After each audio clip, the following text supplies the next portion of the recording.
ACB સફળ trap case લાંચના છટકામાં લાંચની માંગણી કરનાર આરોપી ઝડપાયો। તારીખ 11 ફેબ્રુઆરી 2024 ના રોજ એક જાગૃત નાગરિક દ્વારા ફરિયાદ નોંધાવાતા એસીબી સફળ ટ્રેપ કેસ પ્રતિમા હોટલની બહાર કેવડિયા મૈન બજારમાં ફરિયાદી અગાઉ આંકડા જુગારના ધંધા કરતા હતા। તેઓ જૂનો વ્યવહાર બાબતે આ કામના આરોપીએ ફોન કરી ₹3000 ની લાંચની માંગણી કરેલ અને ફરી ધંધો ચાલુ કરવો હોય તો રૂબરૂ મળવા જણાવેલ, જે લાંચની રકમ ₹3000 ફરિયાદી શ્રી આરોપીને આપવા માંગતા ન હતો।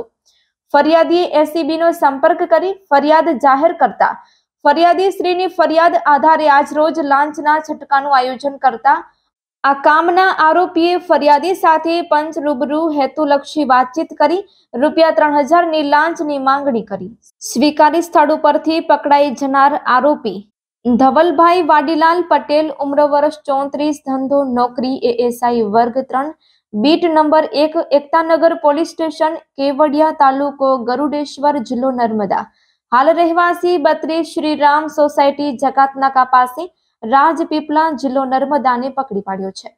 આ એસીબી સફળ ટ્રેપ કેસની કામગીરીમાં Shri SV Vasava, police inspector Bharuch, ACB police station Bharuch તથા સ્ટાફ તેમજ સુપરવિઝન અધિકારી શ્રી પીએચ ભેસાણિયા, મદદનીશ નિયામક એસીબી વડોદરા એકમ વડોદરા આ કામગીરીમાં જોડાયા હતા।